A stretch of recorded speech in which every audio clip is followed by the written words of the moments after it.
Discover the Arts is brought to you by Nevada Dairymen and Dairy Council of Nevada and Estelle J. Kelsey Foundation.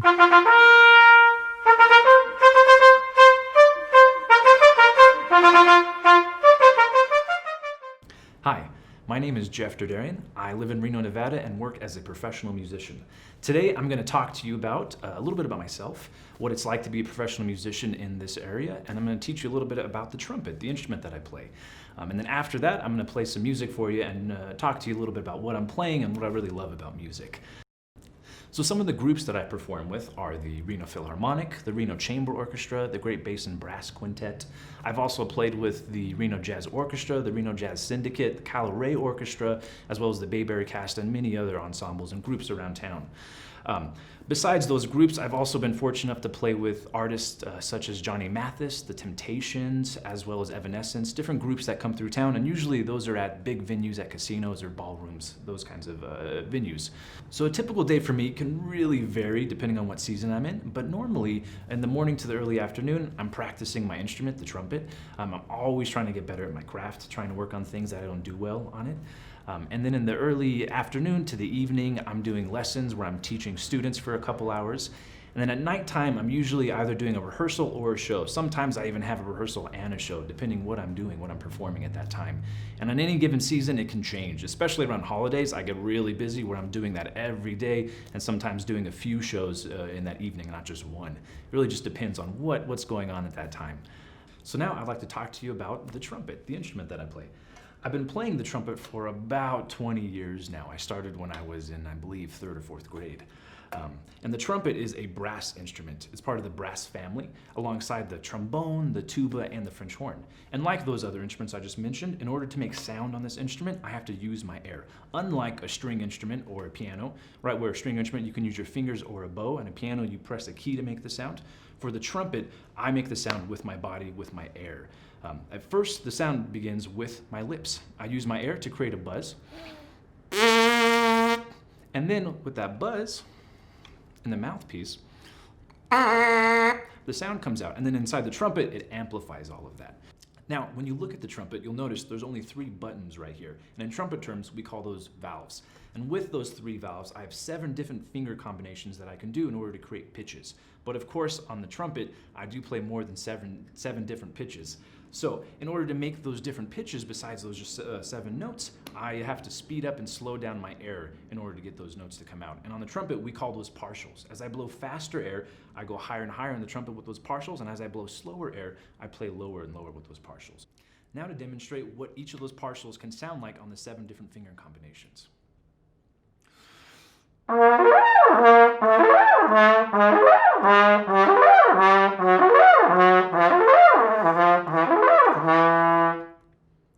And if I were to play those notes not jumping partials like that, I could play them what we call in music a chromatic scale, which is 1 note after the next. So let me show you what that sounds like when I play from the bottom of my trumpet up to the top.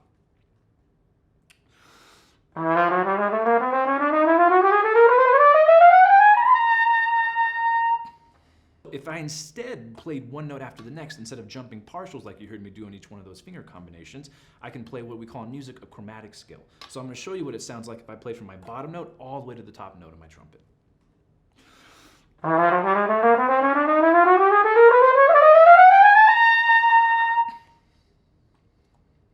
And in the trumpet, we can go higher than that, but that's a typical range that we play. But that bottom note I played is the lowest note on the trumpet that we do usually play in music.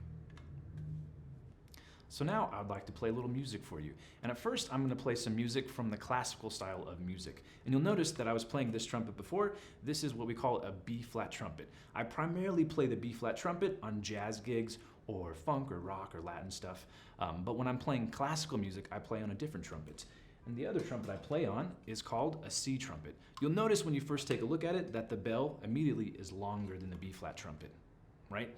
And now when I play the C trumpet, it also is pitched to a different key. So if I were to play the B-flat trumpet with no pushing no buttons down, you'll hear that note. Now on the C trumpet, if I were to play that same exact fingering, you'll hear a different pitch come out.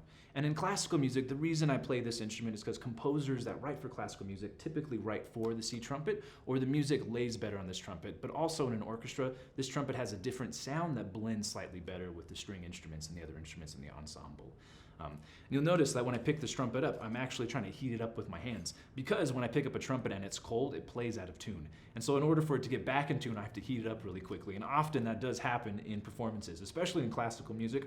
Sometimes you can sit there for a good 45 minutes before you get to play a note. And the concert's already going on. So I can't pick up my trumpet and try to blow notes. So instead I have to pick it up and blow a little air on it, warming up with my hands in order to get it in tune and ready to play. So now I'd like to play some music for you. This first piece that I'm going to play, like I said before, is from the classical style of music. And this particular piece is going to show you a side of the trumpet that I think is commonly thought of when you think of a trumpet, and that is the fanfare. And a fanfare is typically something that's played when an important person walks into a room. And this piece that I'm going to be playing from is a piece that's written by a composer named John Williams. And if you're familiar with John Williams, with that name, if you've ever watched Star Wars movies, you've heard his music before, because he wrote most of the music for the Star Wars movies. And so when you listen to this piece, you might be able to hear a little bit of those similarities between the two pieces. But this particular piece is entitled Summon the Heroes, and was actually written for the 1996 Summer Olympics. So now I'm going to play a solo from Summon the Heroes by John Williams.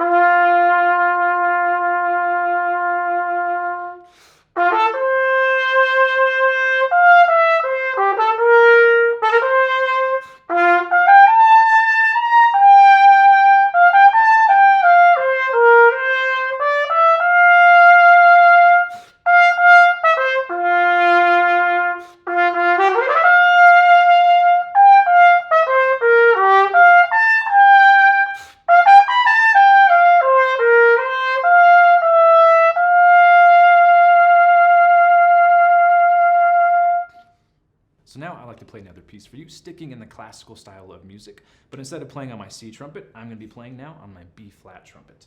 Now the last piece I played, Summon the Heroes, you'll notice when I played it on the trumpet, was mainly in the upper register of the horn, where I used a really bright, brilliant sound, right? And it was pretty loud. This next piece though is going to be on the lower side of the trumpet, where I'm using a warmer, darker sound. And this piece is composed by a French composer named Camille Saint-Saëns. And he wrote this actually in the late 1800s. And I'm going to be playing a movement from his larger work entitled The Carnival of the Animals. And The Carnival of the Animals is comprised of 14 different movements. And I'm going to be playing a particular movement entitled The Swan. And you'll notice that when I play this song, it really kind of tells a story. That's something that I've always been drawn to. The reason I wanted to play this piece is that I love this melody. When I first heard it, I immediately fell in love with it. And I've always been drawn to really beautiful melodies, because to me, they tell really beautiful stories. And especially in art in general, I love really beautiful storytelling. It's what really captures me and makes me want to listen to it or look at it or watch it, whatever the art is that I'm. So now I will be playing for you The Swan, written by Camille Saint-Saëns.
the next piece I'm going to play for you, I will be switching styles to jazz instead of classical. And now a big stylistic difference between those two things you'll notice is how I interpret rhythms. When I'm playing classical music, I play rhythms very straight, while in jazz, typically in this particular song I'm going to be playing, I'm going to be swinging the rhythms. And you'll just notice that one part of the beat is a little bit longer than the other part. So that's something to pick up as I'm playing this next piece. And the piece that I'm going to be playing is entitled Honeysuckle Rose. And this was written by a musician named Fats Waller in the 1920s, actually, and was written for an off-Broadway show at the time. But quickly became very popular and has been recorded by many different artists throughout the years since then, all the way up into now even. The song is still being recorded. So now I'm going to be playing Honeysuckle Rose by Fats Waller.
So this next piece that I'm going to play for you is still sticking in the style of jazz, but is going to be a much different feel than the last piece. The Honeysuckle Rose piece was very lively, upbeat, maybe made you want to dance even. This next piece, though, is going to be slower, a lot more brooding of a piece. It's going to be using more of a darker range of emotions, I would say, but it's a very beautiful melody. It's actually one of the first pieces that I ever learned on the trumpet. The song is entitled My Funny Valentine and was written by Richard Rodgers and Lorenz Hart, also actually for a musical in the 1930s. But this song has been recorded by many, many different artists over the years. Some of my favorite being Ella Fitzgerald, Frank Sinatra, Miles Davis, Chet Baker, Roy Hargrove, Chris Bodie. And some of those artists are actually the reason that I decided to play the trumpet. The first time I heard Miles Davis play My Funny Valentine, I just immediately fell in love with the sounds he was creating. So I highly encourage you to check out all those different artists I mentioned, as well as many, many others. There's so many good recordings out there, and this is one of my favorite songs. So now I'm going to play for you My Funny Valentine by Richard Rodgers and Lorenz Hart.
piece that I'm going to be playing for you is actually going to be an original composition of mine, something that I wrote for this video, actually.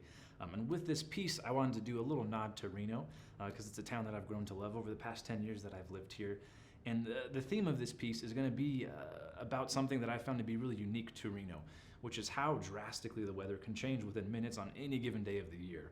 I've had some mornings where I wake up, I go outside, it's sunny, it's warm. With a span of 10 minutes, it's storming, right? It's raining or snowing. And then the next 10 minutes, it gets warm and sunny again. And the next 10 minutes, it goes back to being stormy and does this dance back and forth all day long. So with that in mind, I created 2 different melodies that I'm going to play for you in a second to show you what they sound like. And with each of these melodies, one is going to represent the stormy weather and one's going to represent the sunny weather. And in between these melodies, the reason I want to play these melodies for you is so you can listen for them when I'm doing this next piece, because between the melodies, I'm going to be doing what's called improvisation. And if you're not familiar with what that word means, improvisation, it's where I'm going to be just literally making stuff up on the spot. It's something that I've never played before that I'm going to play for you right now. And the beautiful thing about improvisation is that every time I do it, it's a completely unique experience. For me, it's one of the most satisfying and fulfilling things to do with music, because it's all about just purely expressing myself with however I feel in that given moment. And for me, it's often been an outlet for myself when I don't know what to do or what to think. I pick up my trumpet and I just play and see what comes out of the horn. So I'll be doing a little bit of that for you today. But to demonstrate both the melodies before I start, here is my sunny weather melody for you to be listening to. Forward.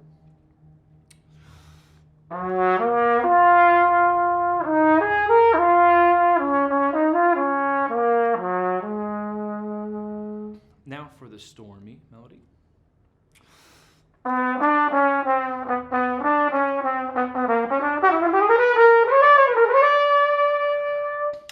So as I play the piece, you can be listening for both of those when I'm transitioning to the sunny weather versus the stormy weather. So here's my composition entitled A Beautiful Day in the Biggest Little City.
Thank you guys so much for sharing your time with me today. Again, my name is Jef Derderian, and if you have any other questions about myself, about the trumpet, or you'd like to take lessons with me, really anything at all, you can contact me at my email, which is jderderian9@gmail.com. That's JDER, another DERIAN, then the number 9@gmail.com. Again, thank you so much for sharing your time. I hope you learned something. I hope you enjoyed the trumpet. If nothing else, I hope it sparks some curiosity about music for you.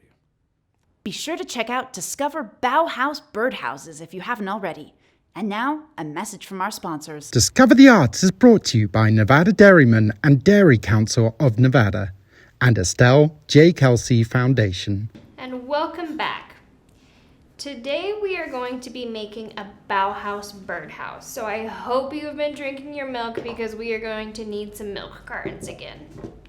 So the Bauhaus actually was an art and craft school in Germany way back when, and they were more concerned about creating designs with simple colors, shapes, and forms, and they made anything from furniture to actual buildings. So I thought it'd be really cool if we made a Bauhaus birdhouse. Today we're pulling inspiration from one of those artists, Piet Mondrian, and you should look at some of his work. He used straight black lines, he used red, he used blue, he used yellow to make these fantastic paintings. So check him out. Before we get started, make sure you have all of the supplies we need. So of course we need an empty milk carton, we need a ruler, some paper for the rooftop, it can be black, it's up to you. We need some markers. I'm choosing our blue, red, and yellow colors. We need paint. If you do not have white paint, you can use white computer paper. We need tape, scissors, and I think that about covers it. Let's get started. So first things first, we're going to need to make a door for our birds. And you can either choose to do a circle door or a square door. But coming from experience, it's a whole lot easier to do a square door. So you're gonna need your parents' help on this. We're gonna take our ruler and a black marker, and we are just going to draw out a rectangle right on our milk carton.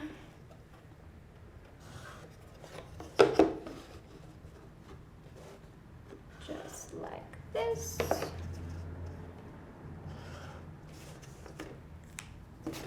And we're gonna cut it out. So pause the video now and have your parents help you cut this out. Alrighty, now that we have our door all cut out, it is time to decorate this puppy.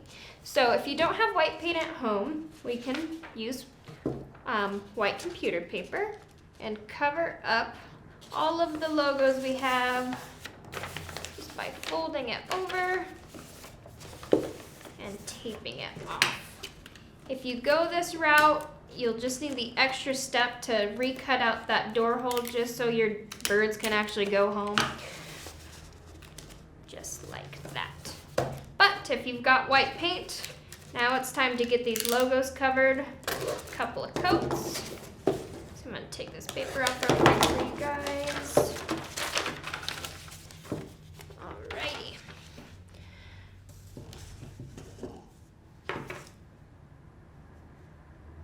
Okay, before you start painting, please cover your painting surface with old newspapers, old paper, anything to prevent you from painting the table white.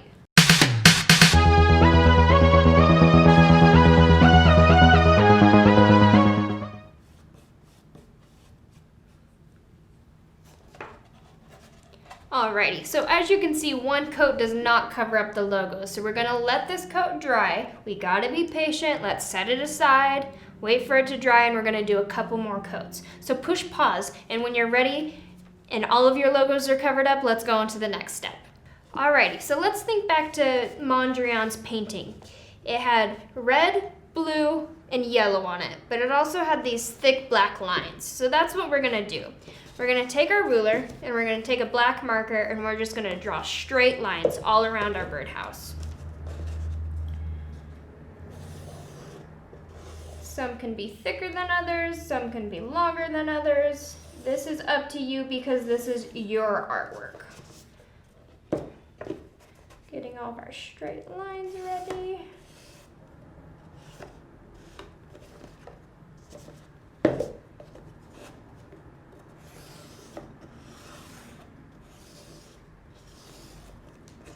Now we're gonna make the rectangles around it. So we're gonna do the same thing, just doing horizontal. And they can be at random. Maybe I want one right here.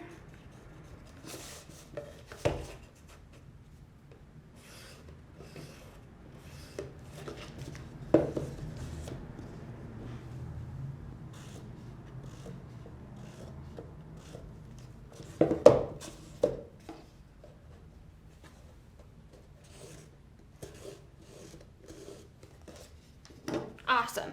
Now once that's all done, it's time to color in your squares. I found this works great with just markers. It gives it kind of a watercolor painted look to it. Turned out awesome. So I'll do just that.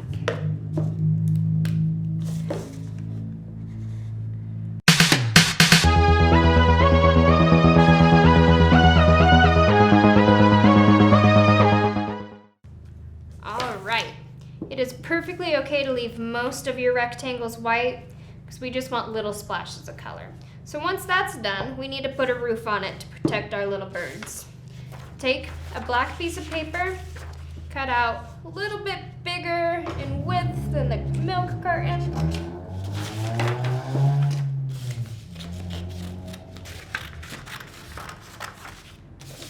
Just making a nice little rectangle. Fold that rectangle in half hamburger style. We're gonna pop our roof on just like that. Take a stapler.